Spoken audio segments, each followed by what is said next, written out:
Quando você olha esse texto, esse versículo, dentro de um contexto de exortação, de preocupação, de temor no apóstolo por estas coisas, pela possibilidade da corrupção da mente da sua igreja, dos crentes pelas falsas doutrinas, né? Nós olhamos esse texto e ele começa falando, ele fala, né? Ele mostra que a corrupção da mente é uma doença gravíssima. Quando você não tem uma mente saudável, isso é grave. Você está suscetível a qualquer influência ruim. Você está suscetível a qualquer abalo emocional. Você não tem força para determinar, para se desafiar.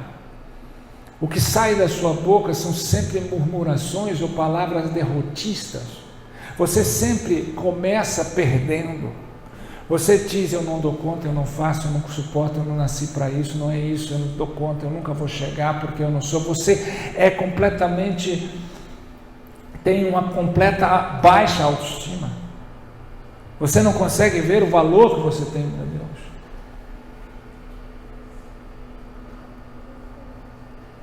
Então a corrupção da mente é terrível, e a corrupção da mente na igreja faz com que, porque, veja bem, a falsa doutrina, ela é e nunca deixou de ser a praga do cristianismo, desde a época de Jesus, desde a época dos apóstolos, desde o início da igreja. Sempre a falsa doutrina foi a praga dentro da igreja, o falso ensino, e às vezes a gente não percebe isso. Cada um pensa de um jeito, eu não estou falando de você ser um teólogo, um acadêmico. A teologia como ciência, ela é tão ampla e ela tenta racionalizar, ela tenta explicar Deus de uma forma mais racional, e ela tem vários segmentos, um pensa de um jeito, outro pensa, e muitas vezes não há, na maioria das vezes, concordância. A questão não é você ser um teólogo no sentido acadêmico, é você ter o interesse de conhecer a palavra de Deus, entender o que é a palavra de Deus e seguir o que a palavra de Deus diz, ser uma espécie de bereano, está aqui na palavra, então é Deus. Ter a palavra de Deus como regra de fé e prática. Porque não adianta você ser um acadêmico na sua intelectualidade, saber tudo da Bíblia e não praticá-la. Não adianta nada. O Satanás, ele sabe, sempre soube que ele não pode destruir a igreja. Jesus disse, as portas do inferno não prevalecerão contra mim. Sabendo disso, ele com muita frequência faz o quê? Ele neutraliza a utilidade, o progresso, o fortalecimento da igreja. E ele usa aqueles processos, ou ele adiciona alguma coisa à Bíblia, ou ele subtrai alguma coisa, ou ele substitui.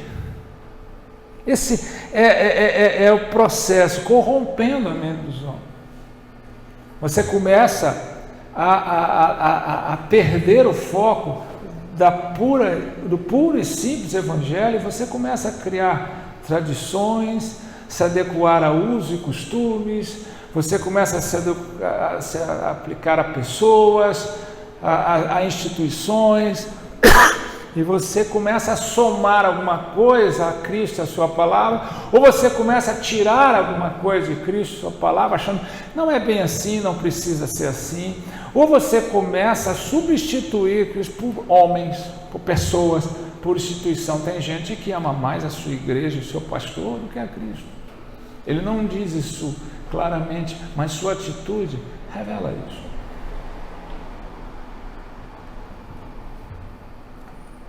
Nós temos que combater isso fervorosamente. Outro dia nós falamos sobre isso. Tá? Não podemos nos acomodar, como muita gente tem acomodado, em pensar que a unidade é mais importante do que a sã doutrina, e que a paz é mais importante e mais válida do que a verdade. Se nós não nos armarmos como um guerreiro, se nós não ficarmos vigilantes, se nós não ficarmos atentos, nós vamos perder essa batalha. A unidade sem uma doutrina saudável, ela é falsa, ela é frágil. Da mesma forma que essa paz sem a verdade, ela é falsa. Não existe paz verdadeira sem a verdade, tirando a verdade de lá. E não existe unidade com coisas que são falsas. Quantas pessoas perderam a sua vida, derramaram o seu sangue, para defender a verdade que nós temos acesso hoje livremente. Então nós não podemos trocar, nós não podemos, temos que ter o cuidado para não trocar essa verdade que custou a vida de tantas pessoas por um prato de sopa. Nos deliciar, com esse prato de sopa que a gente comumente chama de paz e unidade, que muitas vezes é rotulado como politicamente correto. Existem certas coisas que não são aceitáveis. Não podemos deixar de lado. Então, uma mente saudável, uma mente que não se deixa ser iludida, ser invadida, ser trapaceada, ser neutralizada. Ela sempre está desafiando a crescer e a fortalecer. A coisa que mais o diabo faz não é destruir a igreja, é fazer com que a igreja fique tão centralizada da verdade, negligenciando, deixando de ser dirigente na busca, cria tantas falsas doutrinas que as pessoas já daqui a pouco não sabem qual que é a verdade e elas seguem cada um o seu padrão. E quando há tantas verdades e tantas formas, acaba não havendo nenhuma identidade. Isso serve não só para a igreja, como serve para a nossa vida, pessoal. Quantos de nós não ouvimos autossugestões terríveis?